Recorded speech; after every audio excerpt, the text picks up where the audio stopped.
Assalamualaikum warahmatullahi wabarakatuh. Selamat datang di channel Berbagi Kisah, sebuah tempat di mana sejarah Islam tak hanya diceritakan tapi diungkap. Kami tidak membacakan dongeng, kami menyusuri jejak-jejak yang terlupakan, membuka kembali lembar-lembar wahyu, menggali fakta dari balik waktu, dan menelanjangi kebohongan yang telah diwariskan berabad-abad. Siapkan akal, lapangkan hati, karena yang Anda dengar di sini mungkin tak pernah Anda temukan di tempat lain. Inilah misteri Nabi Musa dan Firaun yang terkubur 3000 tahun. Angin padang pasir berhembus di atas puing-puing reruntuhan Mesir kuno. Debu berterbangan di sekitar bebatuan berukir hieroglif yang telah terkikis. Waktu di bawah lapisan pasir dan sejarah. Sebuah rahasia terkubur selama lebih dari 3 milenium. Sebuah kisah yang selama ini dianggap mitos oleh banyak orientalis, namun justru menjadi fakta hidup dalam kitab suci umat Islam. Ini bukan dongeng para pendeta. Ini adalah kisah yang hidup dalam firman Allah. Kisah yang selama ribuan tahun mencoba ditutup-tutupi oleh mereka yang takut pada satu kebenaran, bahwa Fir'aun, penguasa absolut Mesir, bukan hanya kalah, tapi binasa secara memalukan di hadapan seorang utusan Tuhan Nabi Musa alaihissalam. Namun, kisah ini lebih dari sekadar pertarungan dua tokoh. Bismillah, mari kita mulai ceritanya.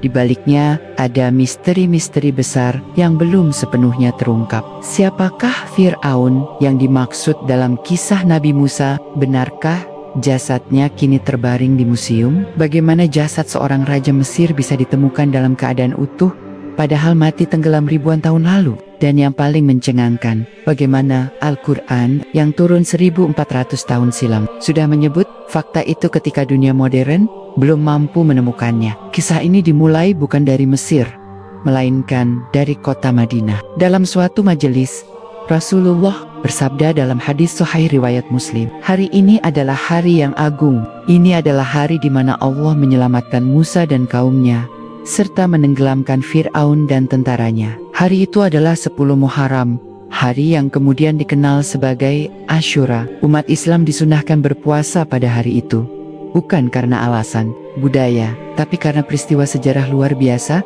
penyelamatan Nabi Musa dari Fir'aun."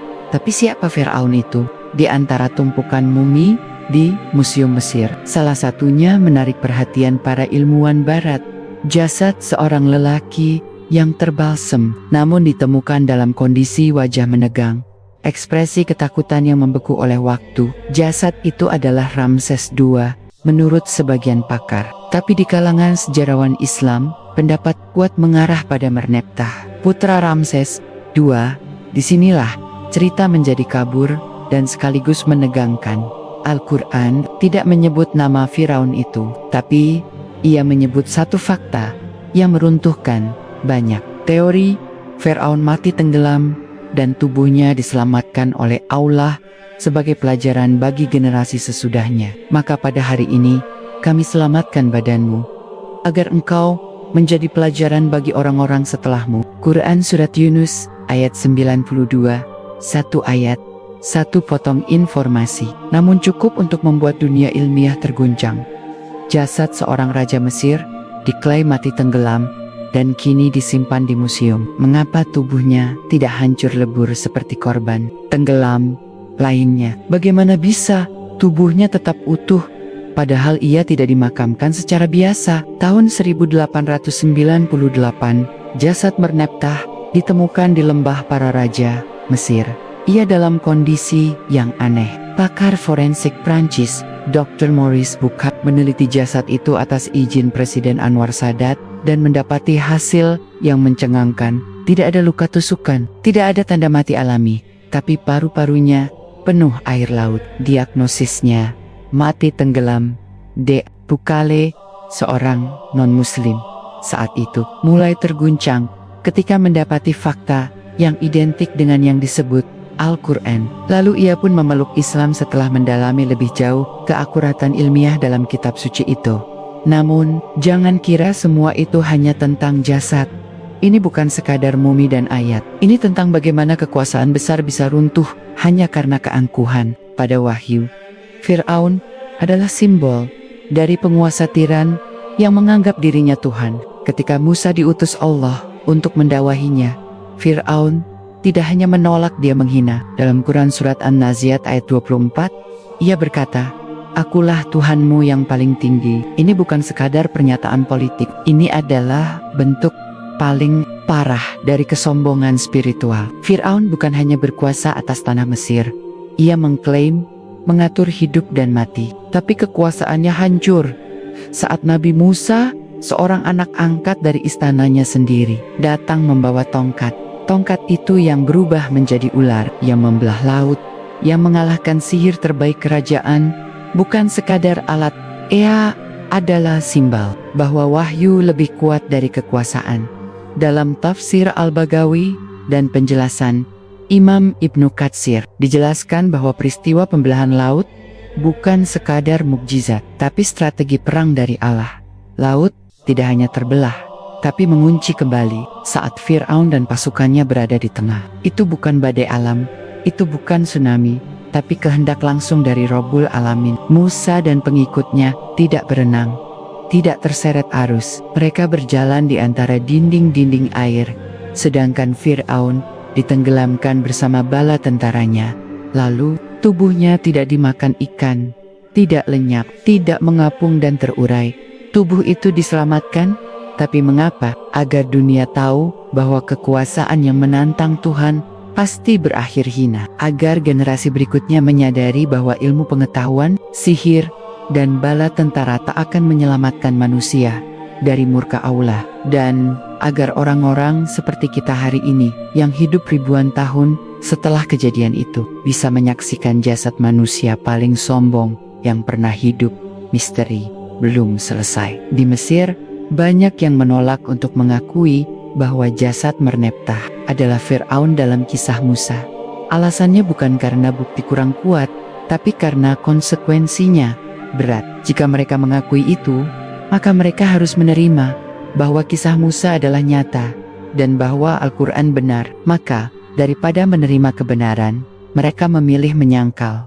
Namun bukti terus muncul. Bahkan, di Museum Kairo, mumi yang diyakini Merneptah itu ditandai dengan tulisan raja yang memerintah selama 10 tahun dan terlibat dalam konflik dengan kaum dari Asia. Padahal, dalam catatan Mesir kuno, hampir tak ada pengakuan kekalahan.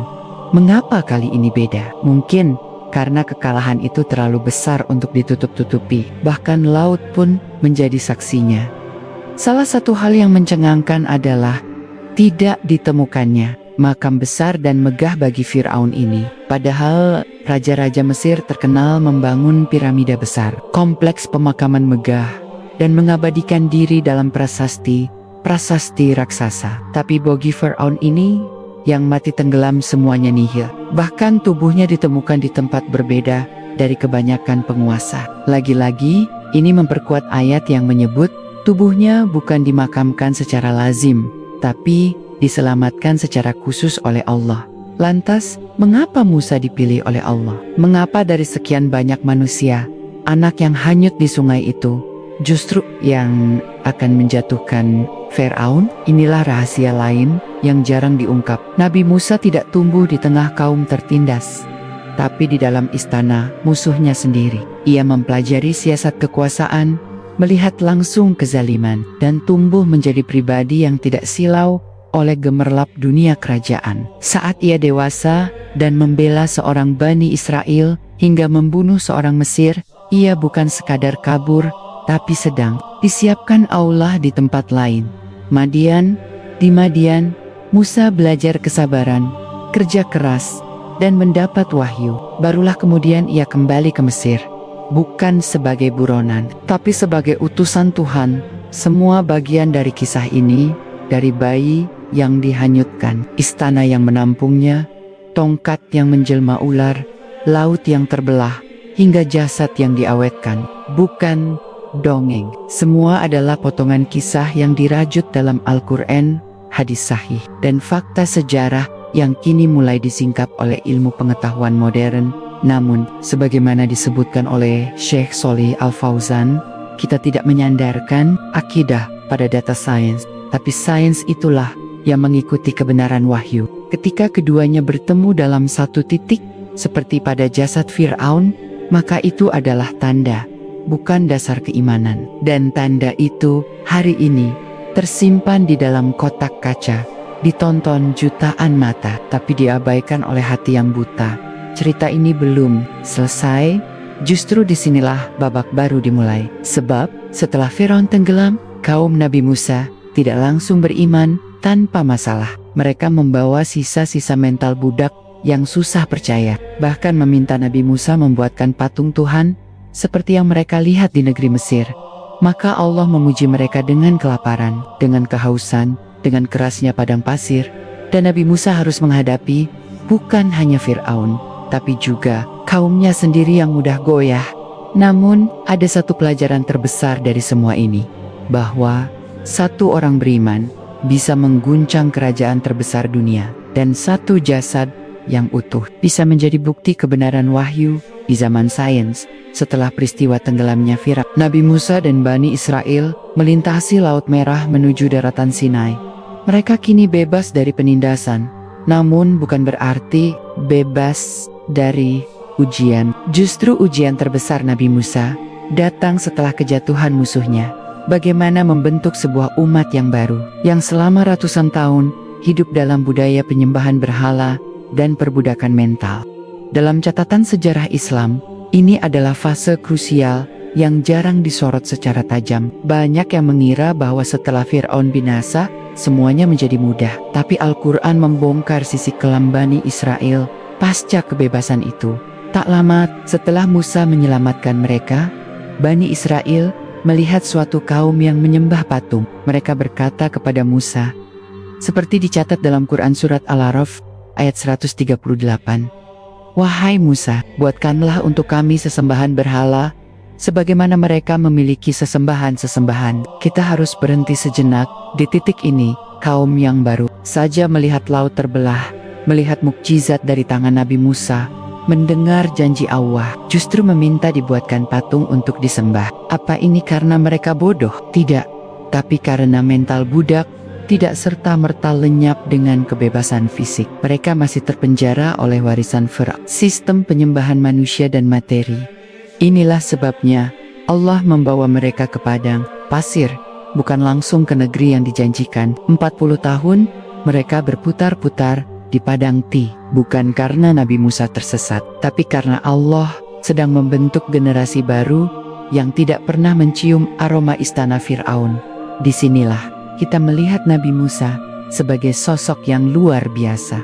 Ia bukan sekadar nabi yang membawa mukjizat, tapi juga pemimpin umat dalam masa transisi tersulit sepanjang sejarah. Dalam Sahih Al-Bukhari dan riwayat-riwayat lain, disebutkan bagaimana Nabi Musa memohon kepada Allah ketika kaumnya memberontak, menolak perintah, bahkan menyembah anak sapi emas buatan Samiri.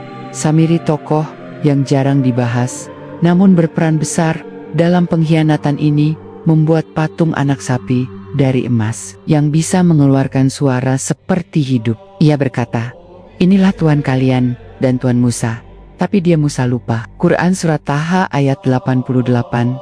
Tuduhan ini menghina Musa dan menyalahkan absennya beliau saat naik ke Bukit Sersina untuk menerima wahyu. Dan sebagian besar Bani Israel justru percaya pada patung itu. Saat Nabi Musa turun dan melihat pengkhianatan ini, ia melemparkan loh batu wahyu yang sedang dibawanya, menarik rambut Harun saudaranya yang ditinggal menjaga kaumnya dan berteriak seperti dicatat dalam Quran. Surat Taha ayat 94.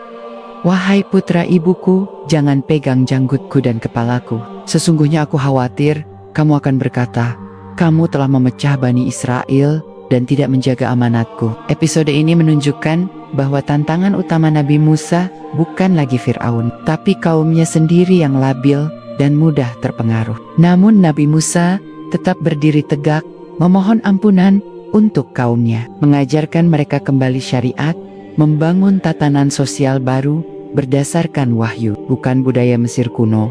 Dan inilah fakta yang sering disembunyikan dalam sejarah Barat, bahwa Nabi Musa tidak hanya membebaskan kaumnya dari Mesir, tapi juga dari sistem berpikir Fir'aun. Ia membentuk hukum Ia memimpin tanpa kekerasan. Ia mengajarkan syariat tauhid di tengah gurun, jauh dari pusat peradaban. Nabi Musa adalah nabi revolusioner dalam makna sejati. Tetapi sejarah Musa dan Firaun tidak berakhir di padang pasir atau di dalam museum. Jejak mereka masih hidup secara harfiah. Jasad Firaun, yang kini diyakini sebagai Merneptah, berada dalam perawatan di Museum Kairo. Pemerintah Mesir telah membiarkannya menjadi tontonan umum. Ia terbaring diam. Wajahnya menegang dalam ekspresi ngeri. Wajah itu adalah bukti paling nyata atas kebenaran ayat yang turun kepada Nabi Muhammad 1400 tahun silam. Dan lebih dari itu, jasad ini pernah dikirim ke Paris tahun 1981 untuk penelitian. Saat itu, pemerintah Prancis menyambut kedatangannya layaknya kepala negara. Ia diberikan izin khusus, protokol kehormatan, bahkan diperlakukan seperti raja yang hidup. Ironis, ketika hidup, Fir'aun mengklaim dirinya Tuhan. Tapi Sotmoti, ia menjadi bahan penelitian umat manusia. Bahkan, harus diurus oleh kaum yang sebelumnya ia anggap budak. Beberapa sumber menyebutkan bahwa selama penelitian, jasad Merneptah menunjukkan struktur pembalseman yang tidak sempurna. Proses mumifikasi seolah dilakukan tergesa-gesa. Mengapa? Karena ia mati secara tiba-tiba dan jasadnya ditemukan dalam keadaan darurat, dan anehnya, para imam pembalsem Mesir kuno dikenal sangat teliti dan ritualistik. Tapi, untuk jasad ini ada banyak kelalaian. Bahkan, tidak ada nama raja pada peti aslinya. Bukti yang sangat tidak biasa bagi seorang penguasa. Apakah karena kematiannya memalukan? Para arkeolog mencoba membungkam semua ini. Tapi Al-Quran sudah menyingkap semuanya jauh-jauh hari. Maka, pada hari ini, kami selamatkan badanmu, agar engkau menjadi pelajaran bagi orang-orang setelahmu. Perhatikan, kata yang digunakan adalah badanmu, bukan jasadmu. Dalam tafsir Ahlus Sunnah, seperti tafsir Al-Qurtubi dan Ibnu Katsir, kata badan ini mengisyaratkan bahwa jasadnya masih dalam bentuk utuh, yang dikenali bukan tulang belulang. Dan benar saja, jasad itu masih memiliki wajah, otot, bahkan kuku. Seolah waktu tidak bisa mengurai tubuh manusia yang satu ini. Karena Allah lah yang ingin agar ia tetap menjadi pelajaran. Pelajaran bagi siapa? Bagi pemimpin yang zalim. Bagi rakyat yang mudah lupa mukjizat. Bagi dunia yang silau pada kekuasaan dan sains, namun menolak wahyu. Tapi cerita ini belum selesai. Sebab Firaun hari ini tidak hanya satu. Ia ada di berbagai bentuk. Dalam ideologi, dalam kekuasaan, dalam sistem dunia yang menolak Tuhan dan menjadikan manusia sebagai pusat kendali. Fir'aun modern tidak selalu memakai mahkota emas, tapi bisa berbentuk sistem ateis, diktator, bahkan teknologi yang ingin menggantikan Tuhan. Dan Nabi Musa juga belum selesai. Sosok Nabi Musa tetap hidup dalam semangat perjuangan, dalam prinsip keimanan yang menolak tunduk pada tirani, dalam jiwa yang memegang teguh tauhid di tengah lautan godaan dunia. Kisah Nabi Musa dan Fir'aun bukan hanya masa lalu, kisah abadi yang berulang dalam setiap zaman. Dan seperti kata Ibnul Qayyim rahimahullah, setiap orang dalam hatinya ada sifat Nabi Musa atau sifat Fir'aun. Maka lihatlah pada dirimu, siapa yang kau ikuti. Setelah episode pembangkangan Bani Israel terhadap Nabi Musa, termasuk insiden penyembahan anak sapi emas, muncul fase penting dalam sejarah umat manusia yang sering direduksi oleh banyak penulis. Turunnya syariat secara lengkap kepada Nabi Musa. Disinilah konsep Taurat muncul sebagai wahyu tertulis, bukan lagi ajaran lisan. Nabi Musa menerima batu langsung dari Allah. Tertulis padanya perintah-perintah Tuhan untuk mengatur hidup manusia. Namun, fakta penting yang sering diabaikan. Taurat yang diturunkan kepada Nabi Musa bukanlah Taurat yang kita kenal hari ini. Dalam kajian ulama Ahlus Sunnah seperti Imam Ibnu Taimiyah dan Syekh Al-Islam Muhammad bin Abdul Wahab, dijelaskan bahwa Taurat yang asli telah hilang atau diubah secara bertahap oleh tangan-tangan manusia. Firman Allah dalam Quran Surat Al-Baqarah ayat 79 sudah memperingatkan ini. Maka celakalah orang-orang yang menulis kitab dengan tangan mereka sendiri, lalu berkata, ini dari Allah, agar mereka memperoleh keuntungan yang sedikit. Artinya, kitab Taurat hari ini tidak lagi murni. Dan inilah kenapa umat Islam tidak boleh merujuknya sebagai sumber akidah. Lalu mengapa ini penting dalam konteks Musa dan Firaun? Karena justru dari sinilah muncul distorsi sejarah besar yang mengaburkan siapa sebenarnya Firaun Musa. Banyak sejarawan Yahudi dan Kristen berusaha mengaburkan identitas Firaun agar tidak bertabrakan dengan data sejarah. Mereka menggeser tahun, menambahkan tokoh fiktif, dan memotong bagian yang mencemarkan nama para penguasa Mesir kuno. Namun, Islam melalui Al-Quran memulihkan kisah itu tanpa menyebut nama Firaun, tapi dengan menyebut karakter dan peristiwa. Al-Quran justru mengunci fakta sejarah secara presisi. Misalnya, dalam Quran surat Al-Qasas ayat keempat disebut, sesungguhnya Firaun telah berbuat sewenang-wenang di bumi dan menjadikan penduduknya berpecah belah. Dan dalam Quran surat Al-Qasas ayat 7, Al-Quran menggambarkan bagaimana Nabi Musa dihanyutkan ke sungai dan ditemukan oleh istri Firaun. Perhatikan, bukan Firaun yang mengangkat Nabi Musa, tetapi istrinya. Sebuah detail yang ternyata selaras dengan data sejarah. Ditemukan bahwa pada masa Merneptah, permaisuri raja memiliki pengaruh besar dalam pengangkatan anak-anak istana.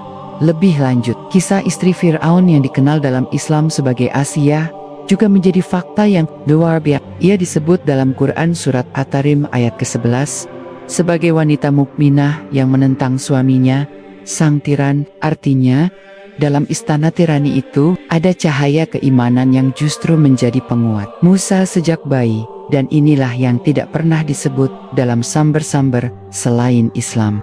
Sementara, banyak kitab Yahudi hanya menyebut Firaun sebagai tokoh kejam. Islam menunjukkan bahwa bahkan dalam rumah sang tiran, ada orang beriman yang Allah tinggikan derajatnya. Asiyah tidak hanya menyelamatkan Nabi Musa, tetapi juga menjadi simbol bahwa cahaya kebenaran bisa hidup di tengah kegelapan kekuasaan.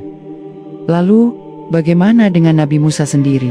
Menurut sebagian ulama tafsir seperti Al-Baghawi, Musa adalah nabi yang paling banyak disebut dalam Al-Quran, bukan tanpa alasan. Ia adalah nabi yang paling mewakili perjuangan kaum tertindas. Ia menghadapi penguasa dunia, membebaskan umat, menegakkan hukum, dan membangun peradaban di tengah kaum yang keras kepala.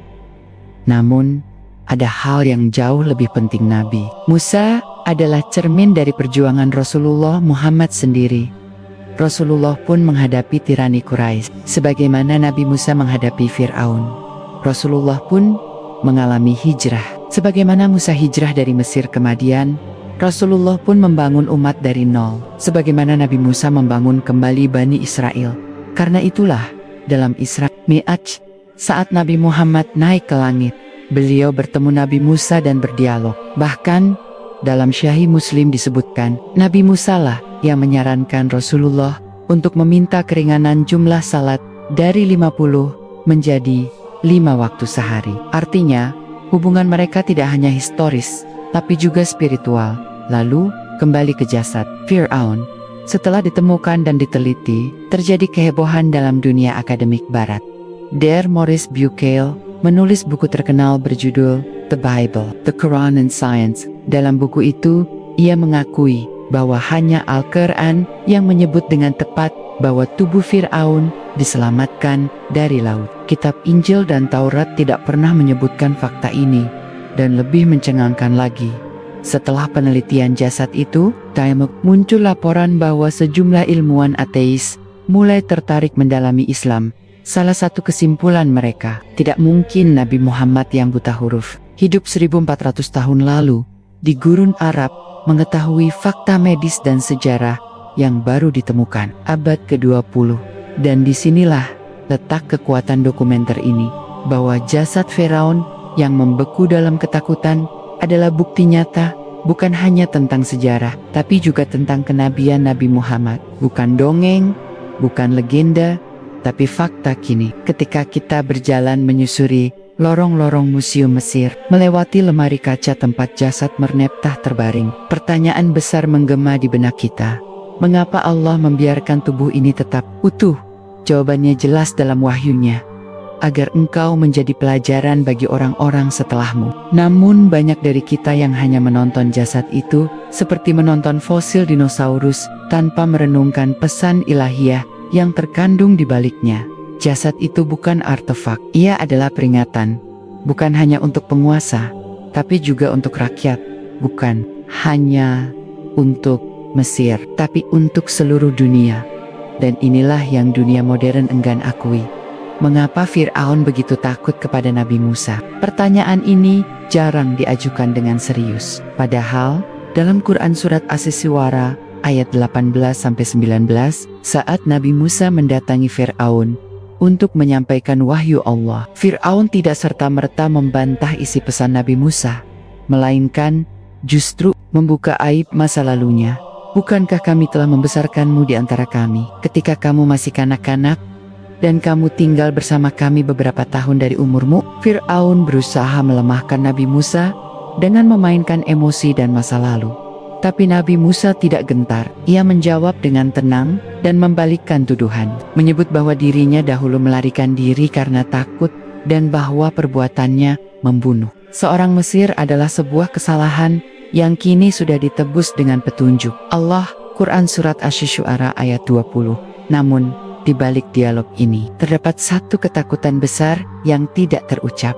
Fir'aun menyadari bahwa Nabi Musa bukan manusia biasa. Ia adalah anak yang ia pelihara, yang lolos dari pembunuhan massal terhadap bayi laki-laki dari Bani Israel. Kebijakan yang dibuat oleh Fir'aun sendiri demi menanggulangi ramalan seorang ahli nujumnya, bahwa akan lahir seorang anak dari keturunan Israel yang akan menggulingkannya. Dan Nabi Musa adalah anak itu. Kita sedang menyaksikan momen konfrontasi antara peringatan langit dan rasa takut manusia yang tertunda selama puluhan tahun. Fir'aun telah membunuh ribuan bayi karena ketakutan pada nubuah Nabi Musa. Tapi justru anak yang ia pelihara sendiri yang menjadi penyebab kejatuhannya. Inilah ironi terbesar dalam sejarah kekuasaan. Dan disinilah Allah menunjukkan sunnatullah dalam peristiwa sejarah. Orang-orang zalim seringkali menggali lubang kehancurannya sendiri. Selama Nabi Musa dan Harun berdakwah, Fir'aun tidak kekurangan bala bantuan. Ia memiliki para penyihir terbaik, penasihat seperti Haman. Bahkan kekuatan militer yang disebut dalam Al-Quran sebagai pasukan yang tak tertandingi. Tapi ia lupa satu hal, kebenaran tidak bisa dikalahkan dengan jumlah. Ketika para penyihir Fir'aun berhadapan dengan Nabi Musa dalam duel terbuka di hadapan publik, mereka melemparkan tali dan tongkat yang menjelma ular-ular kecil karena sihir mata. Tapi tongkat Nabi Musa menelan semuanya bukan sebagai sihir, tapi sebagai mukjizat nyata. Dan para penyihir yang seumur hidup berkecimpung dalam tipu daya langsung tahu bahwa apa yang dilakukan Nabi Musa bukan sihir. Mereka pun bersujud, berkata, "Kami beriman kepada Tuhan Musa dan Harun." Quran Surat Taha ayat 70. Inilah yang benar-benar menghancurkan ego Fir'aun. Bukan hanya karena kalah, tapi karena orang-orangnya sendiri membelot kepada kebenaran. Maka Fir'aun pun mengancam, "Aku akan potong tangan dan kaki kalian secara bersilang, dan akan aku salib kalian di batang kurma." Quran Surat Taha ayat 71. Para penyihir itu, yang sebelumnya dipakai Fir'aun sebagai alat propaganda, kini menjadi simbol bahwa kebenaran mampu menembus ketakutan, bahkan jika dibayar. Dan menurut riwayat sahih, mereka disalib dalam keadaan tetap memegang keimanan mereka. Ini adalah satu dari sekian banyak hal yang Al-Quran munculkan dengan sangat tegas, bahwa kekuasaan ketika dipakai untuk menolak wahyu akan selalu gagal. Namun, kita belum menyentuh satu dimensi penting peran Haman dalam Al-Quran. Nama Haman disebut sebanyak 6 kali, semuanya dalam konteks Fir'aun. Namun dalam kitab-kitab Yahudi dan Kristen, Haman justru muncul di era Persia bersama Raja Ahasveros, Xerxes. Dalam kisah Esther, ini menjadi titik kritik bagi Al-Quran oleh para orientalis. Bagaimana mungkin Haman muncul dalam dua periode sejarah yang berbeda? Namun, penemuan modern membalikkan tuduhan itu. Dalam studi arkeologi dan filologi Mesir kuno, ditemukan bahwa Hamana adalah gelar yang diberikan kepada pejabat tinggi agama Mesir kuno, setingkat penasihat spiritual Raja. Ia juga bertugas membangun kuil-kuil dan proyek-proyek dewa-dewa Mesir. Dalam inskripsi Mesir ditemukan bahwa jabatan ini eksis pada era Merneptah. Artinya, nama Hamon dalam Al-Quran tidak salah secara historis, melainkan sangat akurat. Justru kitab-kitab sebelumnya yang melakukan kesalahan penempatan waktu. Sekali lagi, Al-Quran bukan hanya benar secara akidah, tapi juga valid secara sejarah. Dan puncaknya terjadi ketika Allah memerintahkan Nabi Musa untuk membawa Bani Israel keluar dari Mesir pada malam hari. Perintah ini bukan sekadar strategi kabur, melainkan taktik perang ilahiyah. Firaun mengejar mereka hingga ke tepi laut, dan ketika laut terbelah untuk Nabi Musa, Firaun dan pasukannya menyangka itu adalah celah untuk menangkap mereka. Maka Firaun pun masuk ke tengah laut. Namun yang terjadi bukan sekadar tenggelam. Dalam tafsir Al-Baghawi dan Ibnu Katsir disebutkan bahwa ketika Firaun sudah berada di ambang kematian, ia mengucapkan keimanan kepada Allah, tapi Allah menolaknya. Sekarangkah kamu beriman, padahal sebelumnya kamu durhaka dan termasuk orang-orang yang berbuat kerusakan? Maka pada hari ini kami selamatkan badanmu, agar engkau menjadi pelajaran bagi orang-orang setelahmu. Quran Surat Yunus ayat 92 ini menyimpan makna yang sangat mendalam. Di akhir hidupnya, Firaun mengakui kebenaran, tapi keimanan yang datang karena ketakutan, bukan karena keyakinan, ditolak oleh Allah. Dan sebagai pelajaran bagi umat manusia, tubuhnya tidak dihancurkan. Allah menjadikannya simbol kehinaan abadi. Kini tubuh itu tidak berada di lembah gunung, tidak di makam yang tenang, tapi di balik kaca dilihat, difoto, diteliti, bahkan dipertontonkan. Setiap mata yang memandang mumi Firaun sejatinya sedang menatap bukti sejarah bahwa siapapun yang menyombongkan diri di hadapan Allah akan berakhir dalam kehinaan dunia dan akhirat. Sementara Musa yang tidak punya istana, tidak punya pasukan, hanya punya tongkat dan wahyu, kini menjadi simbol pembebasan yang dikenang oleh seluruh agama besar dunia. Ia disebut lebih dari 100 kali dalam Al-Quran. Ia dihormati oleh umat Islam, dicintai oleh para nabi, dan menjadi saksi penting dalam peristiwa Isra Mi'raj. Dan Firaun, ia tetap terbaring di kota kaca, diam, membeku dalam ekspresi panik. Selamanya menjadi pelajaran bagi mereka yang berani menantang Tuhan. Dunia modern dan Firaun baru lebih dari 3000 tahun terkubur dalam pasir dan sejarah.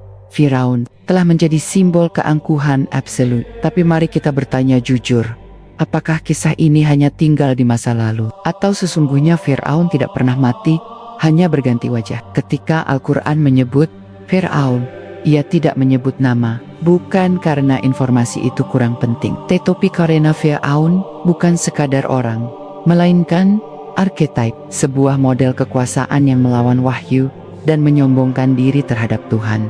Dan model ini terus hidup dalam sistem, rezim, bahkan pemikiran manusia hingga hari ini.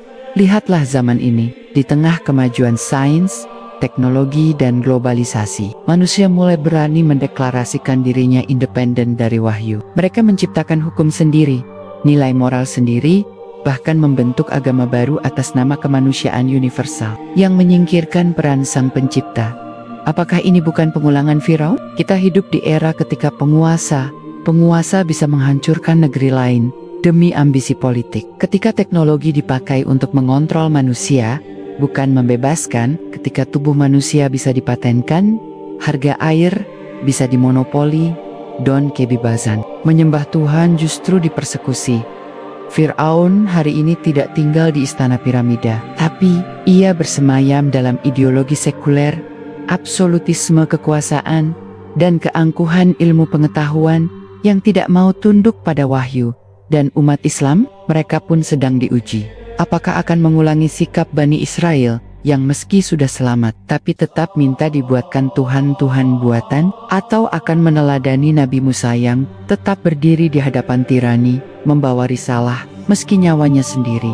Jadi taruhannya, Nabi Musa bukan sekadar nabi dalam cerita masa kecil. Ia adalah pelajaran abadi tentang iman yang berani menghadapi sistem, bukan hanya individu. Tentang bagaimana tauhid harus dilindungi dengan perjuangan nyata, bukan dengan doa pasif atau pengharapan kosong. Dan inilah titik paling dalam dari keseluruhan kisah ini.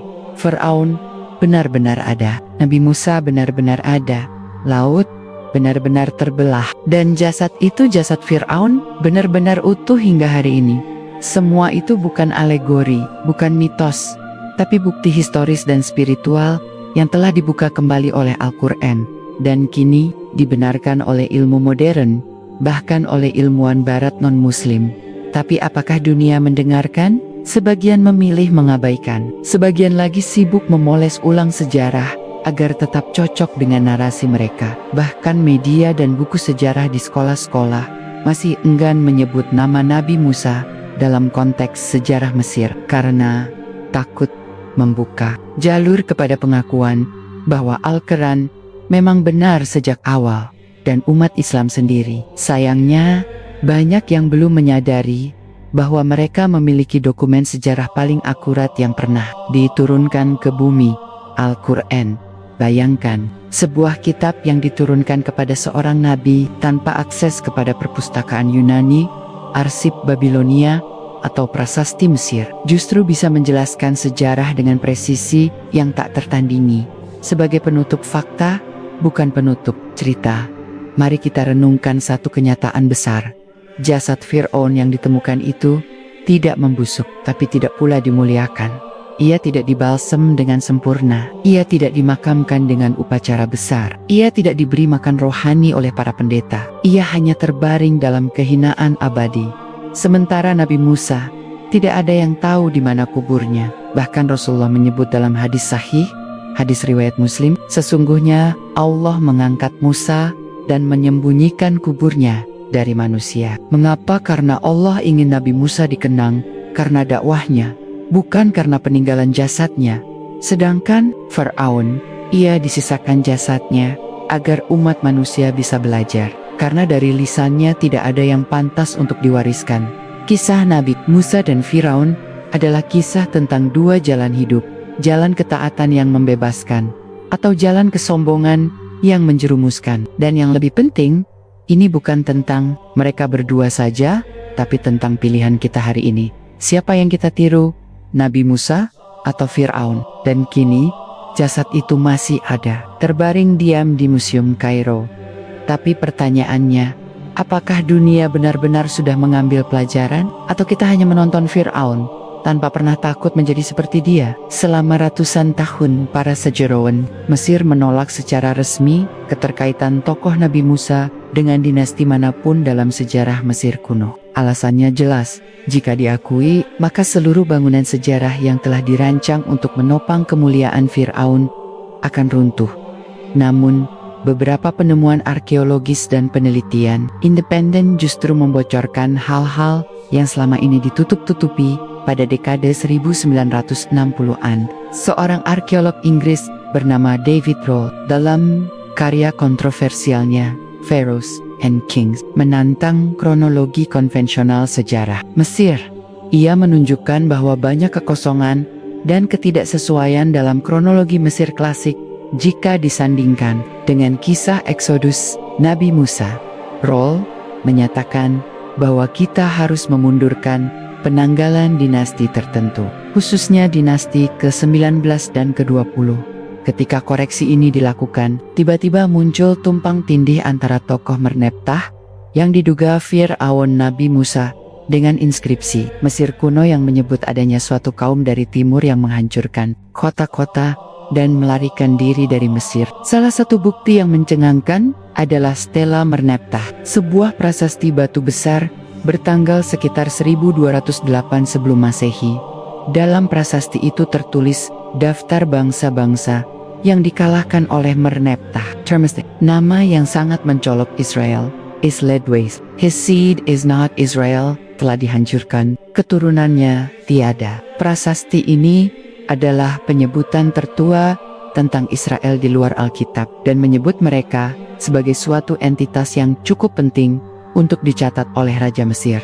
Namun perhatikan, paradoksnya jika Mernaptah benar-benar mengalahkan bangsa Israel, mengapa kemudian dalam waktu dekat Mesir sendiri justru mengalami kehancuran militer dan kekosongan kekuasaan seperti tercatat dalam transisi dinasti Mesir? Apakah ini bagian dari penyamaran kekalahan Firaun terhadap Nabi Musa? Lebih jauh, ditemukan sebuah kota kuno bernama Pi-Rameses Per-Ramesu yang diyakini sebagai ibu kota baru pada masa Ramses II dan Merneptah. Kota ini dibangun di wilayah Goshen, tempat yang diyakini menjadi daerah pemukiman Bani Israel selama mereka dijadikan budak. Kota ini secara tiba-tiba ditinggalkan pada masa yang sama dengan diduga terjadinya Eksodus. Dalam Al-Quran, kita menemukan indikasi perintah Nabi Musa agar kaumnya masuk ke kota tertentu dan tidak melanggar perintah Allah.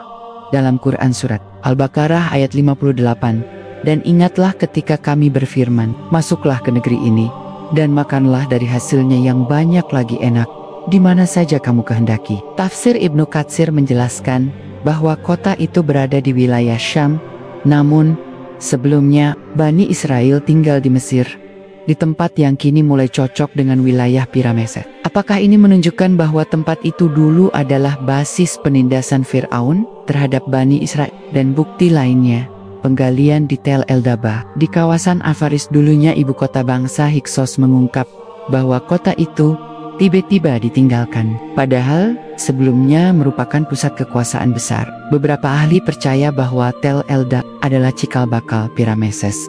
Jadi, apakah ini jejak peristiwa Eksodus Musa? Bagi kita yang beriman pada wahyu, kita tidak butuh arkeologi untuk membenarkan Al-Quran. Tapi ketika arkeologi justru menguatkan wahyu, maka jelaslah bahwa sejarah bukan sedang bertabrakan dengan kitab suci, melainkan sedang berusaha menyusul kebenarannya.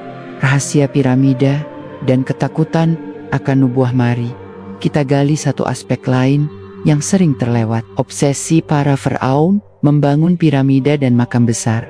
Para sejarawan menilai bahwa bangunan-bangunan besar itu bukan semata arsitektur agung, tapi ekspresi ketakutan terhadap kematian. Firaun ingin mengabadikan dirinya, ia ingin hidup setelah mati. Ia membalsam tubuhnya, membangun ruang bawah tanah, dan mengisi piramida dengan harta dan tulisan magis.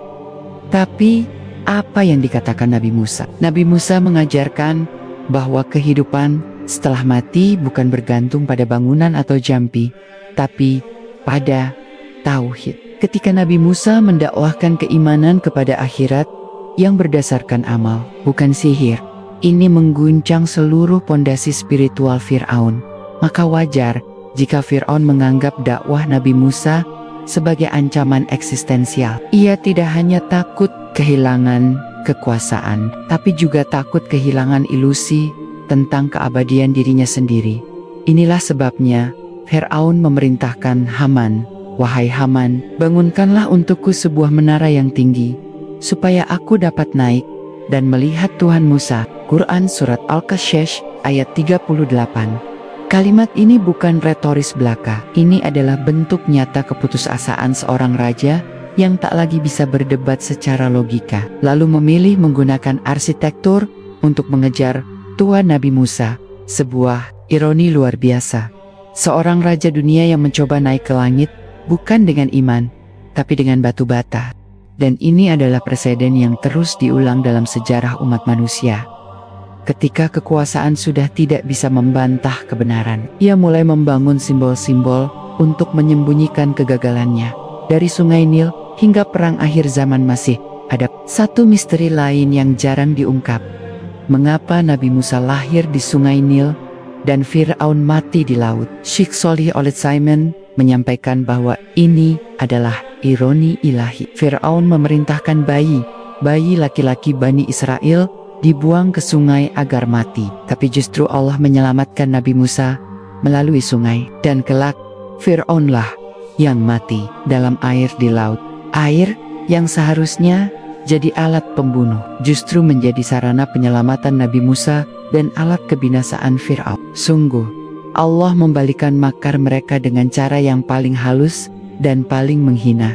Bahkan di akhir zaman pun, banyak ulama menyebut bahwa akan muncul penguasa-penguasa yang bersifat seperti Fir'aun. Mereka tidak akan membawa tongkat emas atau tinggal di piramida, tapi mereka akan mengklaim kuasa atas hidup manusia. Mereka akan menentang wahyu, memutarbalikkan hukum Allah, dan mengatur dunia tanpa dasar iman. Dan mereka akan dilawan oleh orang-orang seperti Nabi Musa mungkin, bukan dengan tongkat, tapi dengan dakwah, sabar, dan keberanian dalam menegakkan kebenaran di tengah fitnah. Sisa jejak Fir'aun dalam konflik modern selama ini. Banyak yang berpikir bahwa kisah Fir'aun berakhir di museum, bahwa ia sudah jadi sejarah mati. Tapi jika kita menelusuri secara lebih jujur, kita akan menemukan bahwa ideologi Fir'aun justru masih hidup dan menjadi fondasi bagi kekuasaan global hari ini. Lihatlah dunia modern. Banyak negara besar yang menjadikan kekuatan militer, sains, tanpa iman, dan kekuasaan mutlak sebagai pilar utama kebijakan mereka. Bukankah Fir'aun dahulu menyombongkan dirinya karena, tidakkah kerajaan Mesir ini milikku, dan sungai-sungai ini mengalir di bawahku? Quran Surat As-Zukhruf ayat 51. Sama seperti penguasa hari ini yang bangga atas sungai-sungai kekayaan, jalur pelayaran dunia, bahkan penguasaan atas energi dan pangan. Mereka tidak mengaku sebagai Tuhan secara eksplisit, tapi menyusun undang-undang dan ideologi seolah merebut hak Tuhan dalam menentukan halal dan haram, hidup dan mati, adil dan zalim. Bahkan, yang lebih mencengangkan, sisa-sisa proyek besar Mesir kuno, seperti struktur piramida, misteri ilmu pengawetan jasad, dan sistem kontrol masyarakat yang sangat terorganisir hari ini, menjadi model inspirasi pemerintahan kontrol total, dari sistem sosial kredit, pengawasan biometrik, hingga manipulasi informasi. Semua itu adalah cerminan upaya membangun kekuasaan absolut yang bebas dari wahyu. Fir'aun tidak menghilang, ia berubah wujud, dan Musa semangatnya juga tidak mati. Ia hidup dalam setiap perjuangan dakwah, dalam lisan para dai yang menyerukan tauhid, di tengah kepungan liberalisme dan sekularisme global, Yahudi, umat Musa, atau penolak Musa. Sekarang mari kita sentuh satu sisi sensitif, namun penting, bagaimana Bani Israel mewarisi kisah ini. Bani Israel, secara historis, adalah umat Nabi Musa, tapi ironinya, merekalah yang paling banyak menentang Nabi Musa. Dan ingatlah, ketika Musa berkata kepada kaumnya, "Wahai kaumku, mengapa kalian menyakitiku? Padahal kalian telah mengetahui bahwa aku adalah utusan Allah kepada kalian." Quran Surat As-Haf ayat 5, dalam tafsir para ulama Ahlus Sunnah. Ayat ini menunjukkan bahwa Nabi Musa adalah nabi yang paling banyak diuji oleh pengikutnya sendiri. Mereka menolak berperang, menolak masuk ke negeri yang dijanjikan, bahkan menuntut makanan lezat setelah Allah menurunkan mana dan salwa. Mereka tidak bersyukur, justru memberontak secara spiritual. Dan inilah yang membuat Nabi Musa menangis dalam banyak hadis. Dalam Sahih Muslim disebutkan bahwa Rasulullah melihat Musa menangis saat peristiwa Isra Mi'raj. Ketika ditanya, Musa menjawab, "Aku menangis karena seorang Nabi Muhammad yang diutus setelahku, tetapi umatnya lebih banyak masuk surga dibandingkan umat." Musa bukan hanya sedih karena jumlah, ia sedih karena Bani Israel gagal menjaga amanat wahyu. Mereka mencampur-adukan Taurat dengan tulisan tangan mereka sendiri. Mereka membunuh para nabi. Mereka menolak kerasulan Nabi Muhammad, padahal Nabi Musa sendiri sudah mengabarkannya. Dalam tafsir Ibnu Katsir Kersun, Surat Al-Araf ayat 157, disebutkan bahwa Nabi Musa telah memberitakan tentang kedatangan Nabi akhir zaman kepada kaumnya. Tapi bukannya menyambut, mereka malah menutupi nubuah itu dengan manipulasi teks dan menuduh Nabi Muhammad sebagai pendusta. Maka, warisan Nabi Musa justru berpindah bukan pada keturunannya secara darah, tapi pada umat Nabi Muhammad secara akidah. Islam hari ini adalah pewaris sah Nabi Musa, karena hanya Islam yang menjaga tauhid dalam bentuk aslinya. Hanya Islam yang masih menyebut Nabi Musa dengan hormat. Hanya Islam yang menjaga kisah ini dari pengaburan, manipulasi, dan penyesatan. Tanda besar Ketika jasad Fir'aun ditonton dunia, ada satu fakta yang sangat jarang dikaitkan oleh umat Islam. Penemuan jasad Fir'aun bukan sekadar arkeologi tetapi tanda besar kenabian. Ketika jasad itu ditemukan pada akhir abad ke-19, dunia modern mulai menyadari bahwa satu-satunya kitab yang menyebut tubuh Fir'aun diselamatkan hanyalah Al-Quran. Tidak ada dalam Taurat, tidak dalam Injil, bahkan dalam teks-teks Mesir kuno. Kematian raja selalu digambarkan dalam kemuliaan dan pemakaman megah. Tapi Al-Quran datang membongkar segalanya. Tubuh Fir'aun ditemukan dan dijadikan pelajaran. Dan kini jasad itu tidak tersembunyi. Ia dipajang, dilihat, dipelajari, dijaga oleh teknologi yang dulu tak pernah dibayangkan oleh manusia Mesir kuno. Mengapa Allah membiarkan ini terjadi? Karena kita sedang hidup di zaman ketika banyak manusia mulai tidak percaya pada wahyu, kecuali setelah melihat bukti empiris. Maka Allah pun memberikan bukti itu dalam bentuk yang paling tak terbantahkan, jasad manusia paling sombong yang masih bisa dilihat hari ini. Setiap pengunjung museum yang memandangi wajah kaku Fir'aun sesungguhnya sedang membaca satu ayat hidup dari Al-Quran. Tapi apakah mereka mengambil pelajaran? Maka apakah mereka tidak mengadakan perjalanan di muka bumi, lalu memperhatikan bagaimana akibat orang-orang sebelum mereka? Mereka itu lebih kuat dari mereka, dan telah mengolah bumi serta memakmurkannya lebih banyak daripada apa yang telah mereka makmurkan. Quran Surat Ar-Rum ayat 9. Refleksi terakhir, Fir'aun di dalam diri akhirnya. Pertanyaan terbesar bukanlah tentang di mana Fir'aun dikuburkan, tapi apakah Firaun telah dikuburkan di dalam hati kita sendiri? Apakah dalam diri kita ada kesombongan terhadap perintah Allah? Apakah kita seperti Firaun masih menolak ajakan para Musa di zaman ini? Apakah kita memuja dunia, membangun piramida karir, gengsi, dan kekuasaan, tapi melupakan wahyu? Karena Firaun bukan hanya raja Mesir. Ia adalah simbol kesombongan setiap jiwa yang menolak sujud kepada Tuhannya. Dan Nabi Musa bukan hanya nabi masa lalu. Ia adalah simbol keberanian setiap hamba yang menegakkan kalimat tauhid meski sendirian, meski berhadapan dengan penguasa. Jejak dinasti yang dihapus dari sejarah. Tahukah Anda bahwa dalam sejarah Mesir kuno terdapat masa kekosongan kekuasaan yang tidak bisa dijelaskan oleh para sejarawan barat? Sebuah fase ketika tidak ditemukan jejak penerus takhta, tidak ada monumen kemenangan, dan bahkan anehnya, tidak ada piramida yang selesai dibangun. Periode ini dikenal sebagai The Late Bronze Collapse, keruntuhan peradaban besar. Di sekitar Timur Tengah sekitar tahun 120-0150 sebelum Masehi. Dalam periode ini, Mesir, Het, Ugarit, bahkan Kekaisaran Mycenaean di Yunani, semuanya runtuh hampir bersamaan. Namun, satu pertanyaan besar muncul. Mengapa? Jawaban yang beredar di kalangan ilmiah bersifat spekulatif: perubahan iklim, invasi bangsa laut, atau bencana alam. Tapi Al-Quran dan tafsir klasik menyimpan satu jawaban yang lebih akurat dan mencengangkan. Kehancuran itu dimulai dari tenggelamnya Fir'aun dan bala tentaranya, diikuti oleh kekacauan internal di Mesir, akibat kehilangan pemimpin utama, dan hilangnya legitimasi kekuasaan. Syekh Muhammad Al-Amin As-Shinqiti dalam Ad-Bayan menjelaskan bahwa kejatuhan Fir'aun bukan hanya kehancuran pribadi, tapi kehancuran seluruh sistem ketuhanan palsu yang menopang Mesir kuno. Ketika penguasa yang dianggap dewa mati tenggelam dan tubuhnya dibiarkan hina, seluruh sendi keyakinan masyarakat Mesir roboh.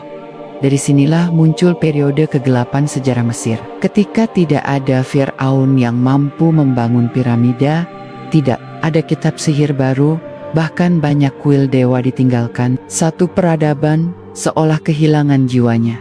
Peta dunia sebelum Nabi Musa, rahasia peradaban yang terpecah. Mari kita mundur sedikit lebih jauh. Sebelum Nabi Musa, dunia sudah mengalami dua siklus peradaban besar yang dihancurkan oleh Allah. Kaum Ad yang membangun istana di atas bukit, mereka dihancurkan oleh angin ribut 7 malam 8 hari. Kaum Samud yang mengukir gunung menjadi rumah. Mereka dibinasakan oleh suara menggelegar. Dua kaum ini sudah lenyap ketika Nabi Musa lahir. Tapi apakah jejak mereka hilang? Tidak. Catatan sejarawan Islam awal seperti Al-Mas'udi dan Al-Yaqubi disebutkan bahwa Mesir kuno mewarisi banyak pengetahuan dari peradaban sebelumnya yang sudah hancur. Bahkan, sebagian ilmu arsitektur dan pengobatan Mesir dipercaya berasal dari sisa pengetahuan kaum-kaum tersebut. Dengan kata lain, Mesir bukan peradaban pertama, tapi peradaban yang dibangun di atas reruntuhan zaman sebelumnya. Dan justru karena itu Fir'aun merasa dirinya puncak peradaban. Ia merasa warisan ratusan tahun yang ia miliki adalah pembuktian bahwa ia layak disebut Tuhan. Tapi ia lupa bahwa semua peradaban yang bertentangan dengan wahyu pasti akan hancur meski kuat dalam sains, seni, dan teknologi.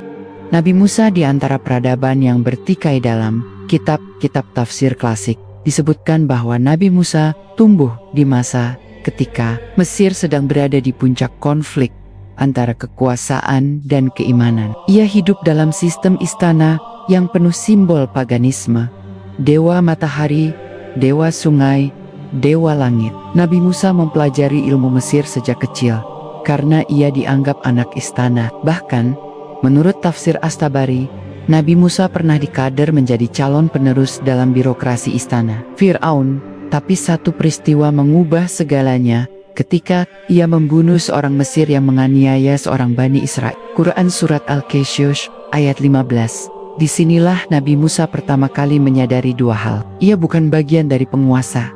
Ia tidak bisa diam di tengah kezaliman.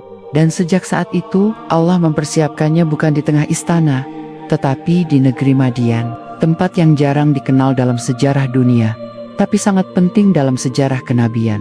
Madian, negeri terlupakan, tempat wahyu turun di Madian. Musa bertemu Nabi Syuaib alaihissalam, seorang nabi yang juga pernah menyeru kaumnya agar meninggalkan kecurangan dalam takaran dan pengkhianatan dalam perdagangan. Di sana, Nabi Musa tidak hanya menjadi gembala, tapi dididik langsung oleh seorang nabi senior. Ini adalah bagian dari sejarah yang hilang, bahwa Nabi Musa bukan langsung jadi nabi setelah lari dari Mesir.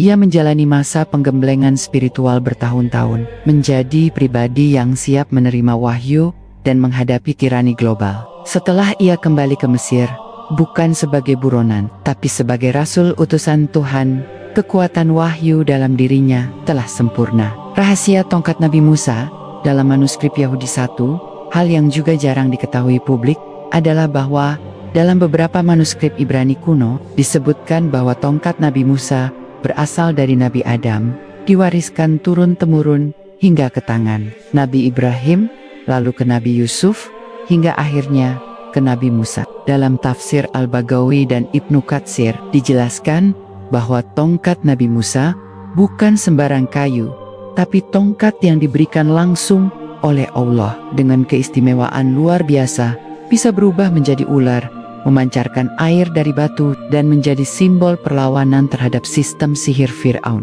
Tongkat ini bukan hanya alat fisik, tetapi simbol perlawanan wahyu terhadap kekuasaan ilmu palsu. Dan ironinya, para penyihir Mesir yang seluruh hidupnya mengandalkan tongkat sihir, langsung tahu bahwa tongkat Nabi Musa bukan sihir. Karena hanya menipu mata, tapi tongkat Nabi Musa memakan ilusi mereka secara nyata. Mereka bersujud, dan sejarah pun pecah. Musuh Fir'aun adalah anak asuhnya sendiri, dan pasukan pertahanannya adalah para penyihir yang justru berpihak pada Nabi Musa. Kekuasaan yang tak bisa bertahan lalu, mengapa tubuh Firaun benar-benar diselamatkan? Karena Allah ingin seluruh dunia melihat bentuk paling hina dari kekuasaan yang menyombongkan diri kepadanya. Fir'aun tak berdaya saat malaikat maut datang. Ia tenggelam, menyesal, mengaku, tapi semua sudah terlambat, dan tubuhnya tidak dikubur dengan mulia. Justru dibiarkan menjadi tanda yang diarak dari zaman ke zaman. Tanda bahwa peradaban sehebat apapun akan jatuh jika tidak tunduk pada wahyu. Tanda bahwa Allah menyelamatkan Musa bukan karena tongkat, tapi karena tauhid. Tanda bahwa sejarah bukan ditulis oleh pemenang, tetapi oleh Yang Maha Kuasa. Fir'aun tidak takut kepada Nabi Musa.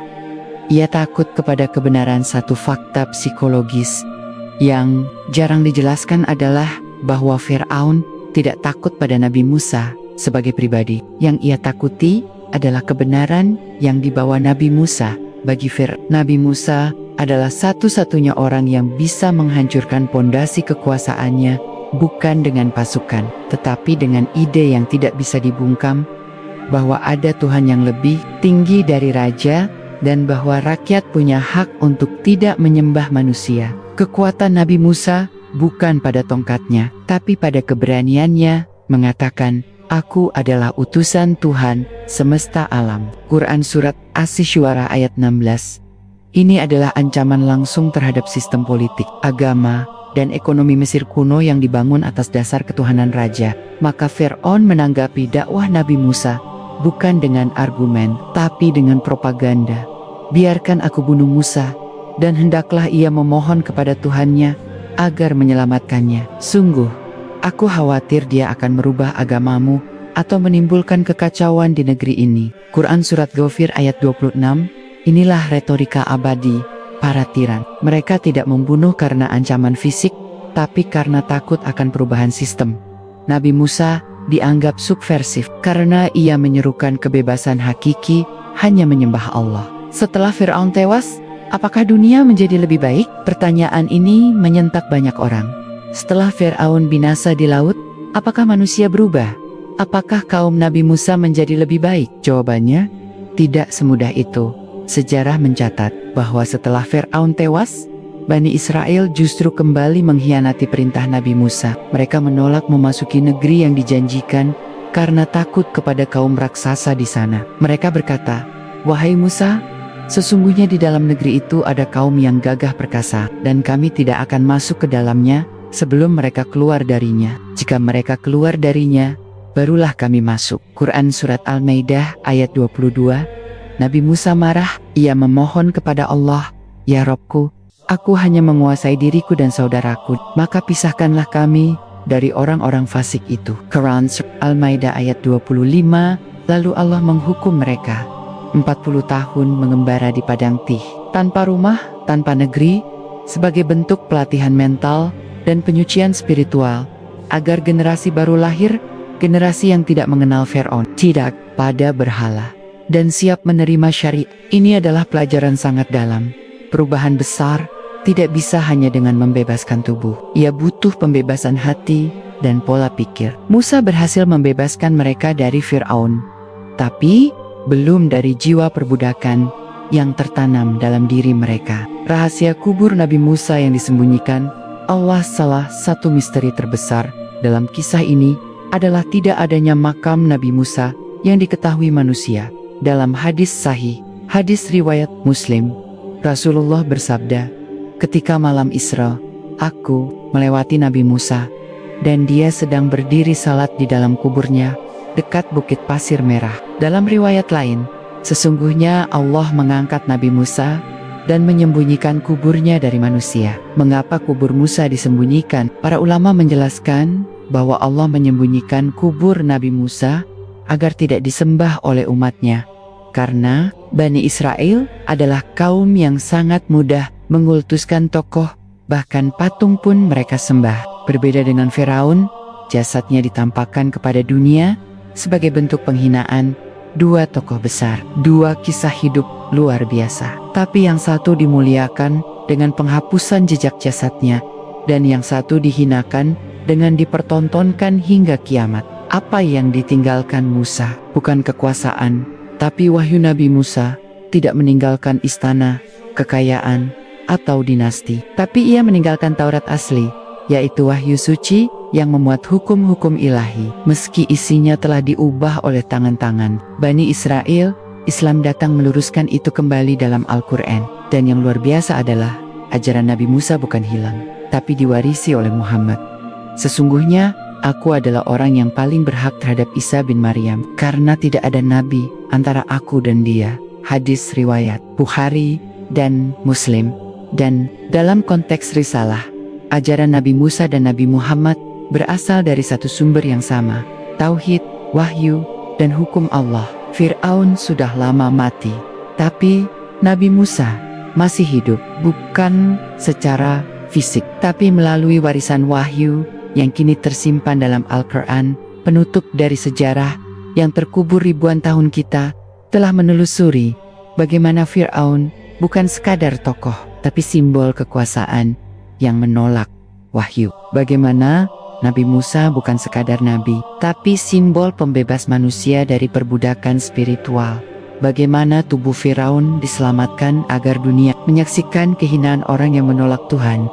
Bagaimana tongkat Nabi Musa menelan sistem sihir global yang dibangun selama berabad-abad. Bagaimana sistem Mesir kuno runtuh bukan karena perang, tapi karena satu ide, tiada Tuhan selain Allah. Kini, jasad Fir'aun terbaring dalam kotak kaca di museum. Nabi Musa tidak diketahui kuburnya, tapi namanya disebut setiap hari oleh lebih dari 2 miliar umat Islam dalam sholat mereka. Dan sejarah telah memihak bukan pada yang membangun piramida, tetapi pada yang menyampaikan wahyu. Nabi Musa menang, Fir'aun kalah. Dan Anda di zaman ini berada di antara dua warisan itu. Maka, warisan manakah yang Anda pilih? Saudaraku, kita baru saja menelusuri kisah nyata yang lebih dari sekadar sejarah. Ini bukan sekadar pertempuran dua tokoh, tapi ini adalah konflik abadi antara iman dan kekuasaan, antara wahyu dan kesombongan, antara Nabi Musa dan Fir'aun yang terus berulang hingga hari ini dalam bentuk yang berbeda, tapi dengan pola yang sama. Jasad Fir'aun masih terbaring, tapi pertanyaannya, apakah pelajarannya sudah kita ambil? Nabi Musa telah wafat, tapi risalahnya masih hidup dalam Al-Quran. Dan hari ini, kita diberi pilihan, mengikuti jalan Nabi Musa, jalan keimanan yang tegak, berdiri meski sendirian, atau mengikuti jalan Fir'aun yang tenggelam dalam kekuasaan dan kesombongan. Dunia modern hari ini dipenuhi dengan Fir'aun baru, tapi kita juga butuh Nabi Musa baru, dan siapa tahu Andalah salah satunya. Jika video ini membuka mata dan hati Anda, bantu kami menyebarkan cahaya kisah ini ke seluruh penjuru dunia. Klik subscribe, aktifkan loncengnya, dan bagikan ke semua orang yang perlu tahu bahwa kebenaran, wahyu akan selalu menang, bahkan setelah 3000 tahun. Dan tuliskan di komentar, apa pelajaran paling kuat yang Anda ambil dari kisah Nabi Musa dan Fir'aun ini? Sampai jumpa di dokumenter berikutnya yang akan membongkar kembali lembaran-lembaran sejarah Islam yang selama ini disembunyikan. Wassalamualaikum warahmatullahi wabarakatuh.